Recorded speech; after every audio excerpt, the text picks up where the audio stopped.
প্রশাসনের বড় বড় কর্মকর্তারা আমাদের মা বোনদের ইজ্জত কিভাবে খাবলে খেয়েছে। 16 বছরের ক্ষুধার্ত জালেমদের দ্বারা আবার আমরা নির্যাতিত হই।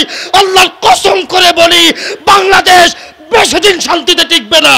মনে রাখেন, বিগত 16 বছরে যতটুকু হয়েছে কথাগুলো মনে রাখেন আপনারা। যদি আজকেও সজাগ না হন, যদি এখনো জাগ্রত না হন, তাহলে 16 বছরে যা হয়েছে সামনে আরো বেশি হবে। এই জন্য প্রস্তুতি গ্রহণ করতে হবে। আমরা 5 আগস্টে যে অভ্যুত্থান হয়েছে, সেই অভ্যুত্থানকে প্রাথমিক অভ্যুত্থান মনে করি, চূড়ান্ত অভ্যুত্থান এটা নয়। চূড়ান্ত অভ্যুত্থান হবে আমরা যখন জাতি হিসাবে প্রত্যেকটা জুলুম থেকে মুক্ত হতে পারবো। 16 বছরের জালেমদের থেকে মুক্ত হয়ে নতুন করে আবার যদি 16 বছরের ক্ষুধার্ত জালেমদের দ্বারা আবার আমরা নির্যাতিত হই, আল্লাহর কসম করে বলি, বাংলাদেশ বেশিদিন শান্তিতে টিকবে না। সাবধান হয়ে যেতে হবে সকলকে। তবে এটাও বলি, আগের মতো বাংলাদেশকে আর মনে করলে চলবে না। এদেশের তরুণরা কথা বলতে শিখেছে, এদেশের তরুণরা জাগতে শিখেছে।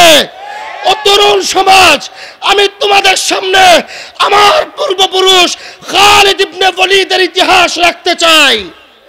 সময় নাই তার ইতিহাস তোমাদেরকে শোনানোর।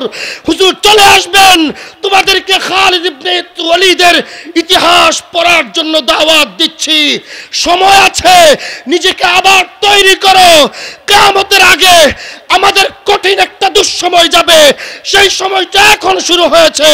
ও যুবকরা, তোমরা যদি খালিদ ইবনে ওয়ালিদের, মুহাম্মদ বিন কাসিমের, সুলতান মাহমুদ গজনবী, তারিক ইবনে জিয়াদ, সুলতান সালাউদ্দিন আইয়ুবীর মতো জাগ্রত হতে না পারো, তোমরা যদি আগামীর নেতৃত্ব তোমাদের হাতে তুলে নিতে ব্যর্থ হও, মনে রাখবা এই দেশকে সাম্রাজ্যবাদী শক্তি এবং এই দেশের ভিতরে থাকা সাম্রাজ্যবাদী শক্তির 5 গোলামরা নষ্ট করে দিবে, ধ্বংস করে ফেলবে।